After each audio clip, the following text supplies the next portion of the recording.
Hello guys, देखिए screen पर जो ये क्वेश्चन आपको दिख रहा है बार बार और हर एक शिफ्ट में पूछा जा रहा है, परंतु बच्चों से नहीं हो पा रहा। बच्चे कह रहे हैं गुरुजी इसकी कोई ट्रिक बता दीजिए, तो आज वही ट्रिक मैं आपको बताने वाला हूं। बट उससे पहले मेरे प्यारे बच्चों, Rahul Deswal maths PW search करोगे तो रोज रात 9 बजे जो ये मेरी क्लास होती है इसे आप देख पाओगे। और साथ ही साथ इसी नाम से मैंने एक प्लेलिस्ट बना दी जिसमें चैप्टर वाइज सभी वीडियोज को डाल रखा है, आपको बहुत मजा आएगा। तो चलते हैं पहले क्वेश्चन की तरफ। तो पहला थोड़ा आसान ले लिया। तो गाइस देखिए, जब भी आपको ये बात कहीं पर भी और किसी भी क्वेश्चन में दिख जाती है कि भाई साहब 20% का बट्टा बट्टा होता है छूट यानी डिस्काउंट, जो अक्सर आप और हम सब लोग मांगा करते हैं, भैया बुक 100 रुपए के 20% की छूट दे दो, 80 में दे दो, 30% की छूट देगी 70 में, वही है ये डिस्काउंट। तो जब भी कभी ये क्वेश्चन में लिखा आ जाएगी भाई 20% की छूट देकर भी सामने वाला 10% प्रॉफिट कमा रहा है, तो उस केस में आप सीधा सीधा सीपी और एमपी, सीपी क्या हो गया आपका खरीदने वाला मूल्य, और एमपी जो उस पर छपा हुआ प्राइस है। ऐसा तो नहीं है 100 रुपए छप रहे हैं तो आप 100 रुपए में ले आओगे, शायद उससे कम में ही लाते हो, वही वाला खेल है। तो सीधा सीधा आप सीपी और एमपी को निकाल सकते हो। कैसे? सीपी हो जाता है 100 माइनस डिस्काउंट और एमपी हो जाता है 100 प्लस प्रॉफिट। अब डिस्काउंट की अगर बात करें तो 20 का है और प्रॉफिट की अगर बात करें तो 10 का है। तो यहां से यह 80 आ गया और ये आ गया 110। क्वेश्चन ने पूछा है जो खरीदने वाला मूल्य है क्रय मूल्य और अंकित मूल्य यानी मार्क प्राइस का रेशो बताइए। रेशो के लिए 0 से 0 और यह हमारा उत्तर आ गया 8:11। ये क्वेश्चन बहुत इजी था और आप में से बहुतों को आता भी होगा, पर आगे चलते चलते चीजें टफ हो जाएंगी। फिर से उसी तरह का एक क्वेश्चन देखा गया और उस क्वेश्चन में भी यही कहा गया कि 30% का डिस्काउंट देकर सामने वाला 20% का प्रॉफिट ले रहा है। तो फिर से हम वही बात करेंगे, सीपी यानी 100 माइनस डिस्काउंट और एमपी यानी 100 प्लस प्रॉफिट। डिस्काउंट की अगर मैं बात करूं तो 30 का और प्रॉफिट की अगर बात करूं तो 20 का है। तो यह मेरे प्यारे बच्चों 70 हो जाएगा और यह हो जाएगा 120। 0 से 0 काट दीजिए और यह मेरा रेशो आ चुका है। आगे चलते हैं। क्वेश्चन इस बार क्या कह रहा है? क्वेश्चन के अंदर फिर से वही बात कही गई है और क्या कहा गया है क्वेश्चन के अंदर कि भाई 20% का डिस्काउंट दिया, फिर भी अगले को 10% का प्रॉफिट हो गया।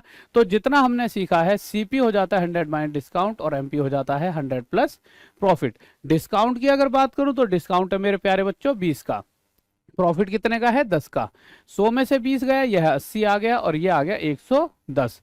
अब क्वेश्चन में देखा जाए तो यहां पर देखा, देखिए अगर किसी चीज पर 110 छपे हुए हैं तो उसे मैंने 80 में खरीदा होगा, पर क्वेश्चन कह रहा है उसके ऊपर इतने रुपए छपे हैं तो उसे कितने में खरीदा, क्रय मूल्य यानी कॉस्ट प्राइस हमें बताना है।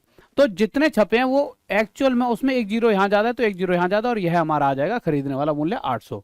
आगे चलते हैं। इसी तरह से एक अगले क्वेश्चन पर आए तो यहां भी हम सीपी और एमपी का रेशो निकाल देंगे। जैसा कि आपको पता लग चुका होगा, सीपी 100 माइनस डिस्काउंट और एमपी 100 प्लस प्रॉफिट। यहाँ डिस्काउंट की बात करूं तो 10 है और प्रॉफिट की बात करूं तो 20 है। तो यह आ जाएगा मेरे प्यारे बच्चों 90 और यह आ जाएगा 120। इस बार क्वेश्चन के अंदर दिया गया है कि सामान खरीदा कितने में है, तो सामान कितने में खरीदा 450 में, तो उस पे कितने रुपए छपे हुए हैं ये पूछा हुआ है। अगर 90 का खरीदा होता तो उस पे 120 छपे हुए थे, पर 90 का नहीं 450 का खरीदा है, इससे 5 गुना ज्यादा। तो इसी प्रकार उस पे जो प्राइस छपा हुआ है, जो मार्क प्राइस है, वो भी 5 गुना ज्यादा 600 रुपए रहा होगा। इसके साथ ही हम थोड़ा सा और आगे बढ़ते हैं और ये क्वेश्चन है जिसको आप वेरी वेरी वेरी इंपॉर्टेंट करके लिख सकते हो, ये बहुत ज्यादा वह पूछ रहा होता है। इस क्वेश्चन में भी आप वही लिखोगे, सीपी और एमपी का रेशो। सीपी आप सभी को पता है 100 माइनस डिस्काउंट और एमपी आप सभी को मेरे प्यारे बच्चों पता है 100 प्लस प्रॉफिट। अब आप क्या करोगे, देखिए डिस्काउंट कितने का है 10 का और प्रॉफिट कितने का 8 का। तो 100 में से 10 गया तो मेरे प्यारे बच्चों ये 90 और ये हो गया 108। अब होता क्या है, अभी क्वेश्चन कह रहा है कि अगर भाई साहब आप दुकान पर आए, जिस सामान पे 108 छपा था उसे आपको 108 में ही मैं बेच दूं, यानी मैं आपको कोई डिस्काउंट नहीं दे रहा, तो इस केस में मैं 90 का सामान आपको 108 में बेच रहा हूं, यानी 18 का फायदा। तो 90 पे 18 का फायदा प्रतिशत के लिए मल्टीप्लाई 100, तो 18 से 5 पे जाएगा और 5 से यह 20 पर जाएगा, यानी 20% को आपका फायदा देखने को मिलेगा। अगले क्वेश्चन पर आते हैं। अगला क्वेश्चन क्या कह रहा है, इस बार ये थोड़ा सा अलग क्वेश्चन और ये ही समझना होगा, यही सबसे ज्यादा वो पूछ भी रहा है। क्वेश्चन में फिर से वही लिखेंगे, सीपी एमपी हमने लिख दिया मेरे भाई। सीपी होता है 100 माइनस डिस्काउंट और एमपी होता है मेरे भाई 100 प्लस प्रॉफिट। डिस्काउंट की बात करें तो 10 है, प्रॉफिट की बात करें तो 20 है। यह मेरे प्यारे बच्चों 90 बन जाएगा और यह बन जाएगा 120। अब क्वेश्चन में आगे एक चीज और दे दिया है। अभी तक क्या था कि अगर मैं डिस्काउंट ना दूं, इतने का इतने में बेच दूं, पर अब क्वेश्चन कह रहा है कि अगर मैं इतने प्रतिशत का डिस्काउंट दूं, यानी सामान पे इतना छपा है और इस बार डिस्काउंट क्या है 8 से 1/3%। इसको फ्रैक्शन में क्या कहते हैं मेरे प्यारे बच्चों 1/12, यानी ये जो भी वैल्यू है इसका 1/12 हिस्सा मैं डिस्काउंट दूंगा। 120 का 1/12 10 रुपए निकल कर आएगा, आप चेक कर सकते हो। 120 का 1/12 कितना निकल कर आता है मेरे प्यारे बच्चों? 10।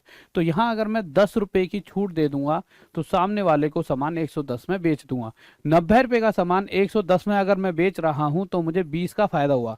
तो अब मुझे प्रॉफिट परसेंट जानना है, तो 90 पर 20 का फायदा, तो देखिए 0 से 0 काटा 2/9, और 2/9 होता है मेरा 22 से ही 2/9%। यह हमारा उत्तर आ गया। देखिए कितना मजा आया होगा आपको। इसी तरह से जब इस क्वेश्चन पर आते हैं, ये क्वेश्चन इन सभी क्वेश्चनों से थोड़ा हटके है। ये चौथे प्रकार का क्वेश्चन है जो डिस्काउंट का बनता है। इस क्वेश्चन में कह रहा है कि जितना प्राइस था, देखिए इस क्वेश्चन को ना इस तरह से समझिए, जो प्राइस था उस पे इंक्रीमेंट होकर एक नया प्राइस लिखा और इस पे फिर एक डिस्काउंट दिया गया, यानी सक्सेसिव इंक्रीमेंट और डिक्रीमेंट, यानी रेशो वाला क्वेश्चन यहां से बन रहा होता है। कहने का मतलब है आप इसे आसानी से सोल्व कर सकते हो। 25%, फिर उसके बाद मेरे भाई 10%। अगर आप देखोगे तो 25% एक्स्ट्रा है, फिर 10% कम, तो ये हो जाएगा 1/4, यह हो जाएगा 1/10। एक्स्ट्रा होने का मतलब 4 से 5 हुआ, नेक्स्ट टाइम है 10 से 9 हो रहा है। 5 से 1 पर, 5 से 2 पर, 4 दूनी 8, 9 एकम 9, यानी 8 पर 1 की वृद्धि, यानी ओवरऑल 8 से 1 का फायदा 12.5% का फायदा, यह हमारा आंसर हो जाएगा। तो गाइस अपने दोस्तों से भी पूछे क्या उन्हें यह ट्रिक पता थी, और साथ में यह आपके लिए होमवर्क का क्वेश्चन। जो बच्चा कमेंट बॉक्स में इसका सही आंसर देगा उसका नाम यहां स्क्रीन पर कल रात 9 बजे लगेगा। तो रात 9 बजे राहुल देसाल में SPW सर्च करें और रोज जुड़े और मेरी क्लासेस को देखिए। तो गाइस लव यू सभी को, जय हिंद, जय भारत। फिर मिलते हैं कल रात 9 बजे, बाय।